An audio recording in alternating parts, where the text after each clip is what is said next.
Hello everyone!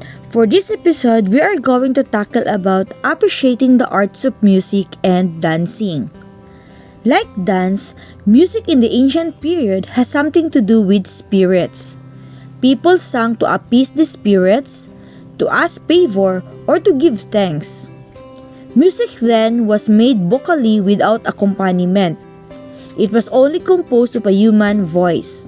Slowly, some musical instruments came. How they came, mankind can only speculate. As man's lifestyle progresses, so do the musical instruments. However, its effect to the listeners from the past to the present does not change. So now let's discuss about musical sounds. Sound is the most basic medium of music. It is produced either through a voice or instrument, or a combination of both. This is about mediums of music, which are all discussed in this video. Right here, let us discuss the properties of musical sound. There are 4 properties of sound, namely pitch, duration, volume, and color or timbre.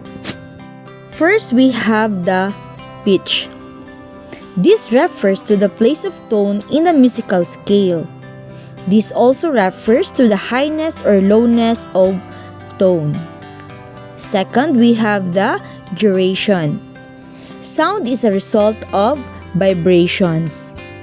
Duration as a property of sound refers to the length of time over which vibration is maintained. Next is the volume. It refers to the softness or loudness of sound. And lastly, we have the timbre tone color. This has something to do with the quality of sound. The quality of tone or color. Quality of sounds depends on the size, shape, and form of instrument. The place where a musical performance is done is also a contributing factor to the quality of sound. An instrument built for acoustic purposes can produce a sound with a high fidelity to the purpose of the musicians than in any ordinary places. Next, we are going to tackle about the mediums of music. There are 2 mediums of music, namely vocal medium and the instrumental medium. First, we are going to tackle about the vocal medium. It is a human voice, the oldest and the most popular. Human voice differs considerably in register or range in timbre or quality. And there are 6 classes of vocal register. First, we have the soprano. It is the high register female voice. We have also the mezzo. It is the soprano medium register female voice. Third, we have the alto or contralto. It is the medium register female voice. Next is the tenor. It is the high register male voice. And baritone, it is the medium register male voice. And lastly, we have the bass. It is the low register male voice. So those are the 6 classes of vocal register. So next, let's talk about the vocal qualities. So sa vocal qualities naman, we have 10. Okay, first we have the coloratura soprano. It is an ornamented vocal music. It is labeled as the highest and the lightest of all human voices. Next, we have the lyric soprano. It is a voice that is less high and less ornamented. This quality of voice is best suited to melodies. Next is dramatic soprano. It is a heavier voice that can convey intense emotion in dramatic situation. Next is mezzo-soprano. It is a woman's voice. Mezzo means between. So mezzo-soprano means between soprano and contralto. Next is contralto. It is the lowest of all female voices. It is low but rich in quality. Next is the tenor. It is the highest natural adult male voice. Next is the lyric tenor. It is similar description of lyric soprano. It is also best suited in a melody. Next is the dramatic tenor. It is also like dramatic soprano, a voice that is less heavy in characteristics and can convey emotion in dramatic situation. Next is the baritone. It is a male voice between tenor and bass. And lastly, we have the bass. It is a deep voice or sound. So those are the vocal qualities. So next is the instrumental medium. There are three main types of musical instruments, namely bowed, blown, and struck. The instruments that are considered bowed are the strings. So those that are blown are brasses because they are made of brass. The woodwinds are named because originally they are made of wood. The last classifications are those which are struck, and they are called percussion instruments. Here are some examples of musical instruments classified according to the groupings. First, we have the double bass, viola, and another example, we have also the cello, electric guitar, and another we have the guitar and violin. So those are the examples of string instruments. We have also the woodwind instruments. First, we have the clarinet, contrabassum, bass clarinet.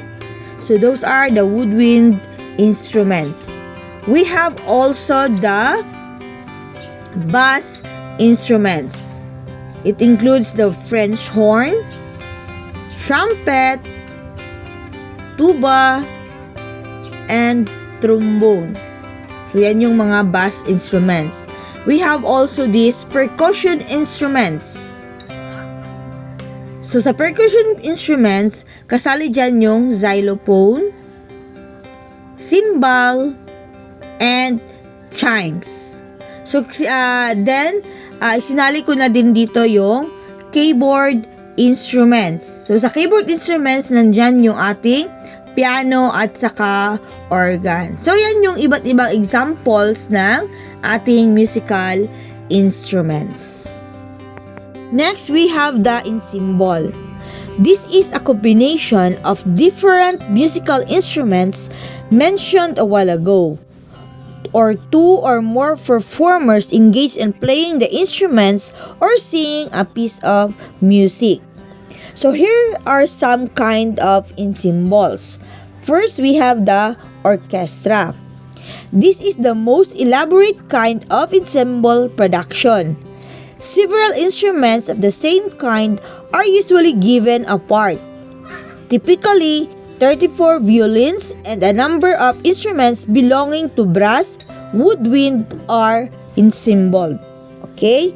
Next, we have also the symphony orchestra. Orchestra is designed as elaborate kind of ensemble. At least 100 players are demanded. However, this varies according to the need of instruments for a particular music. There are 4 sections according to the instrumental groupings. Each of the section has instruments for the 4 basic ranges, namely soprano, alto, tenor, and bass. Okay? Next is the concerto.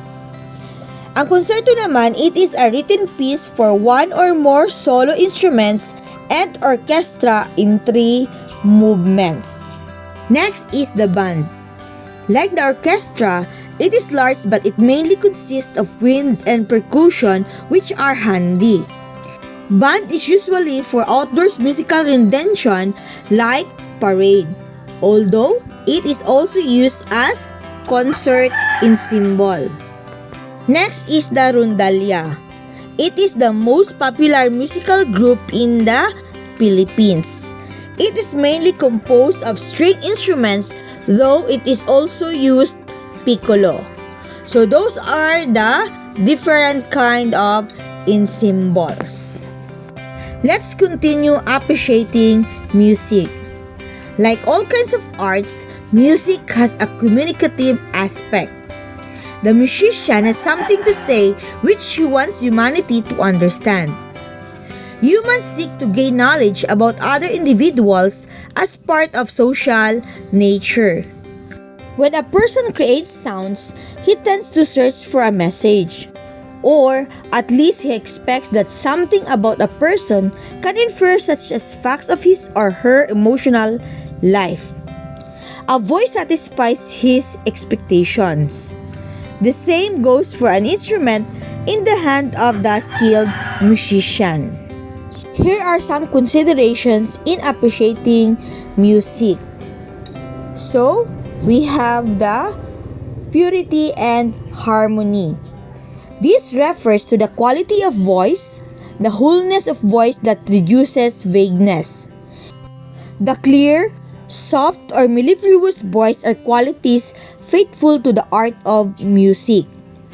They are the core part in the enjoyment of music.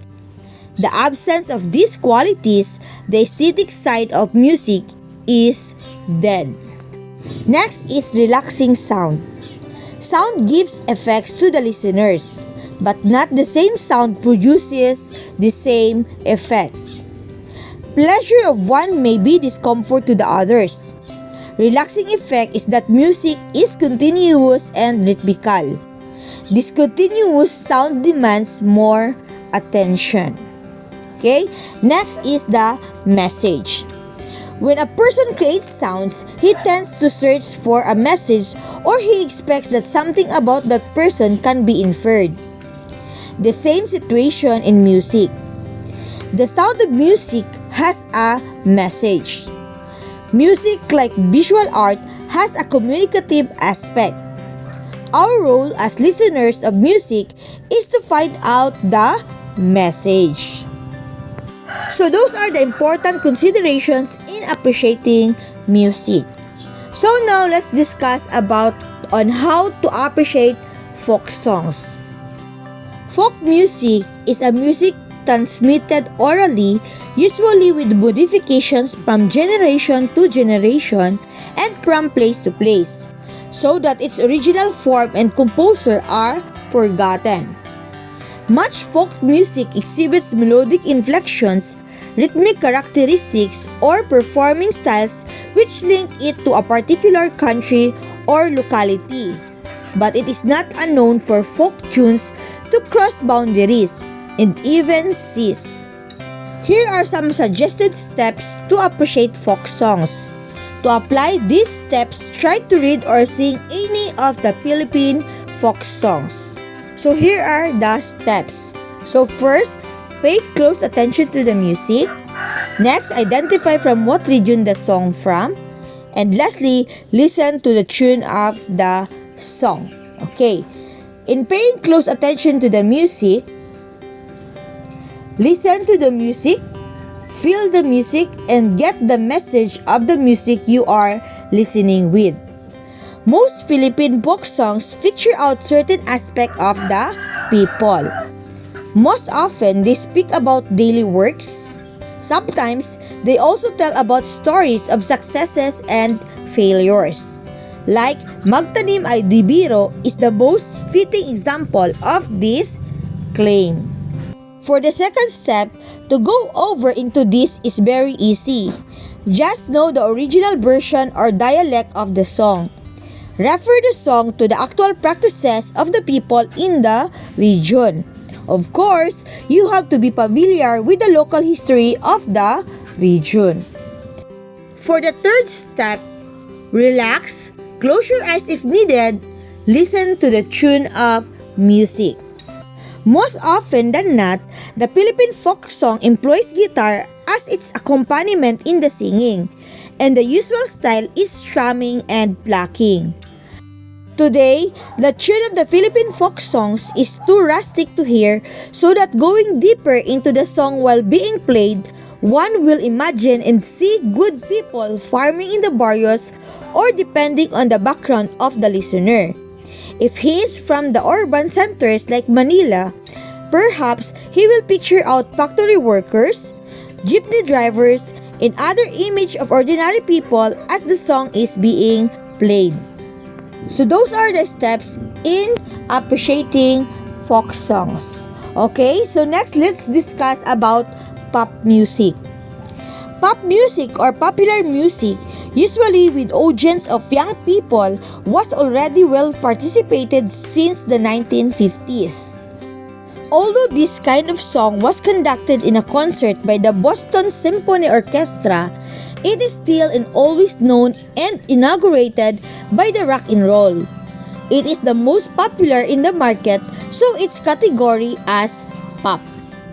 In Great Britain, the Beatles toured the pop music in the 1960s. In America, it was Elvis Presley who topped it, then followed by other singles or bands. With the advent of computer or technology in general, pop musicians were very quick to adjust to the situation, so that categorized under pop come the hip-hop and the rap. Next, let's discuss about rap. This is a popular type of music which started in the streets of New York among the high school students. It looks like an incantation or a chant, but to describe it well, try to listen to a destroyed turntable. Its sounds is almost an exact tune of a rap. It was in 1983 that the It's Like That by Run DMC Trio schoolmates from Borough of Queens sold 500,000 copies. So here are some tips on how to appreciate rap. First, get the meaning of the song. It sounds difficult to do, but there is no other way to appreciate its beauty. It is an art, and like all the other kinds of art, its meaning should be deciphered. If it is hard for you to understand while it is being sung, it is your job to secure a copy of the song. Once a copy is on hand, play its recorded tape at the same time, read the lyrics. Next is observe the singer on stage. It is possible only during concert or rap contest. Today, its emergence has brought another possible competition on the field of music, or any other occasion when a rapper is requested to perform. Try to see if the rapper gestures in consonance with his song. Lastly, do it by yourself. It assumes the principle that art is more appreciated if the one who appreciates it does it personally. For instance, if it is the literature you like, get a ball pen, a piece of paper, and write. The same thing in music. You can appreciate it if you yourself sing. Diba tama nga naman na na-appreciate natin yung mga bagay kapag alam natin, pero pag hindi natin alam, hindi talaga natin na-appreciate yung mga bagay-bagay. Okay, next, we have here some points on how to learn to rap. First, we have the voice quality. Some say that since it is only a rap, the quality of voice is not necessary. Rap is not excluded from the universal principle of music, but this does not mean that anyone who feels he does not have a good voice could not enjoy doing the rap. So kahit hindi maganda yung boses natin, pwede pa rin nating ma-enjoy yung pagra-rap. Okay, next is practice rapping in consonance with the beating of the background music. Rap is easier to do if it is done like a madrigal song of the medieval period, wherein a singing performance is done without accompaniment of a musical instrument. To make the song more beautiful, a musical instrument is recommended to accompany the singer. Another point is make rap a hearty expression of the truth. It means that rap is more meaningful if it is done out of a certain truth that you want others to understand. It is again a universal element of all kinds of art to tell the truth. Do not make rap a vehicle of your hostile attitude to others. It means that if you are angry with someone, do not sing a rap to put somebody into shame. Song is an art that is made to console the grief of others from the unfair world of everyday. It is an entertainment of a troubled heart and a distorted mind because of frustrations. Make yourself the relief to others. Pero ngayon, as we have observed, ginagamit ito na ibang tao upang ipakita nila ang kanilang galit sa mundo or sa ibang tao. Next, we have the opera. This is a combination of drama and music. It is a drama because it is a storytelling and it is done on stage. It is also music because unlike the traditional drama, its dialogue is being sung. The Wagner's music in opera united the arts of music, poetry, acting, and painting.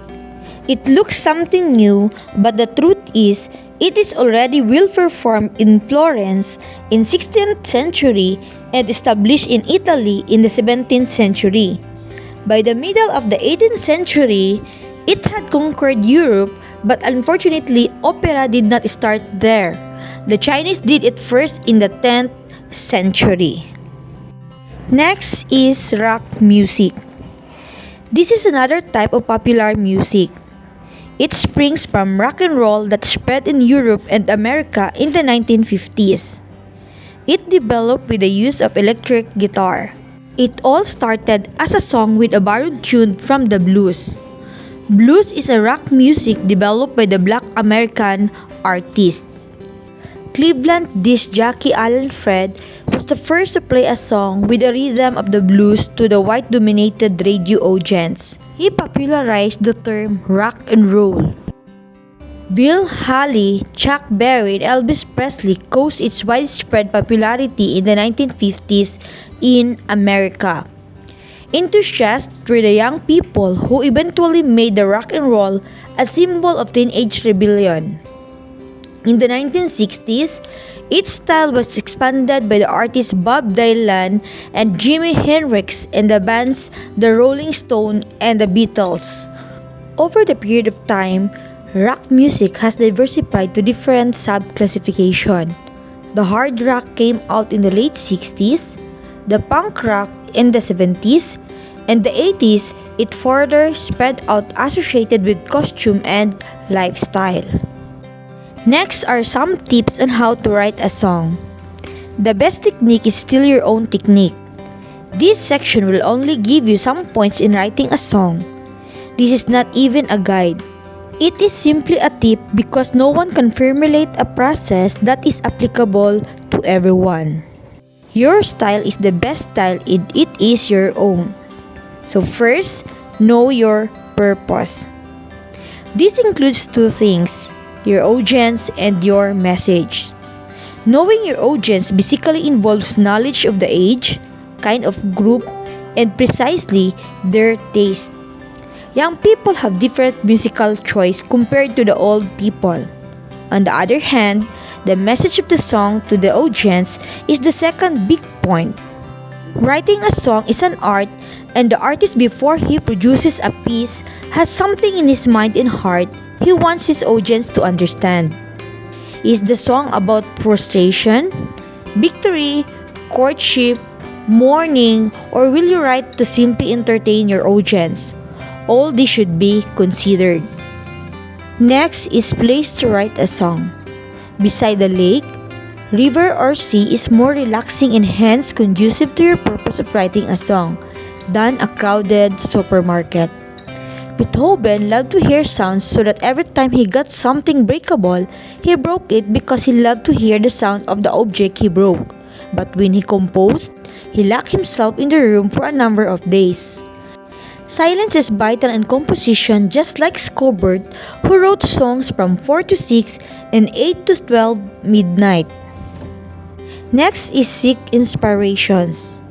You can go back to old albums, look at those photos that motivated you to love music, read old letters, visit family and friends, do an activity, do anything to inspire you, read poetry, watch ballet, go see a movie, walk around in a museum, and look at oil paintings and sculptures.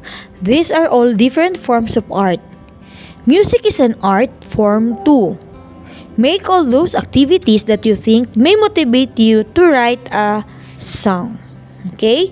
Next is ask others to comment on your work. The first critic, a very brutal one who laughs at my writing, is my sister.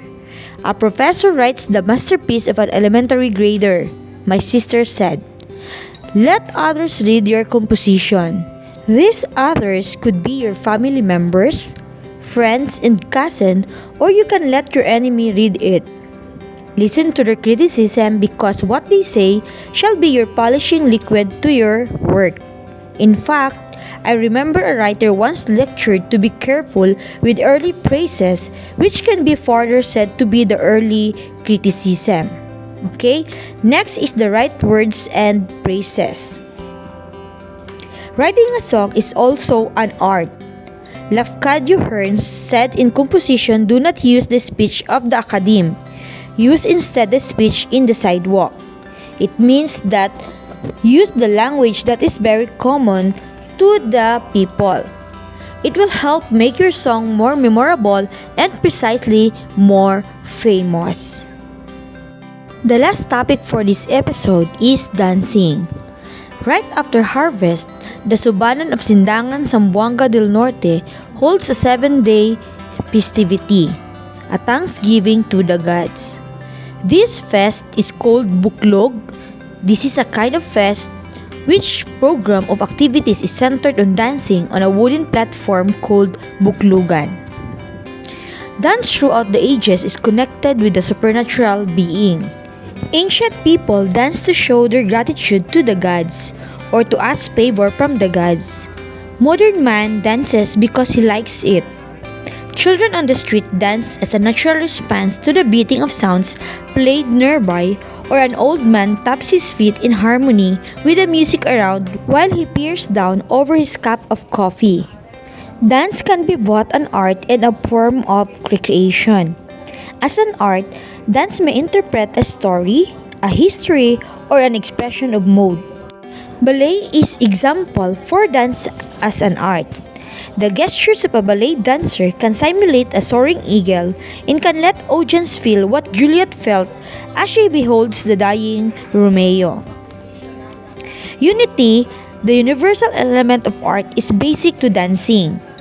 Dancing is beautiful and glorifying to see if there is a perfect harmony of movement. If one member of the group of dancers makes a mistake in movement, the whole presentation is instinctively ruined. In dancing, going against unity is a grievous act. Grievous because it brings the whole art to a total downfall. This element of unity does not only refer to the harmony of gestures or motions. Other elements of dance such as design, music, costume, and properties should always cling to each other in accordance with the theme of the dance. Next, to appreciate dancing, the following should be considered. First is the theme. This is the most important component of dancing as well as of the other forms of art. This has something to do with message being portrayed by the dancers. It tells the audience what the dance is all about. Next is design. It refers to the sketch how the message is to be presented by the dancers. This includes movement, rhythm, beat, time, and space. Next is movement. This is the action of the dancers, the motion of the feet, the swinging of the arms, turning of head, and even facial expression and gestures to indicate feelings such as anger, happiness, and others. Next is the technique. The mastery of the dancers in performing the movement. Mastery includes the keeping of the grace in doing the actions, which is always governed by the theme of the dance. Next is the music. Ordinarily, this serves as the background of the dancers to add beauty to the presentation. But music also serves as guide or motivation of the dancers. Next is the costume and properties. The visual effects usually for cultural dancing. Costume helps the audience interpret the message of the dance. This includes weapons such as spear and shield, which signify periods and regions. And lastly, the choreography. This is the organization of movements to maintain harmony. A successful dance presentation depends on how rigid it's choreographed, which means that it undergoes strict practice and rehearsals. So those are the things that you need to consider to appreciate dancing. So that's all for this episode, and I'm your teacher May, leaving this message of Play Borsi. In order to be a true music lover, you have to appreciate all kinds of music. Thank you so much!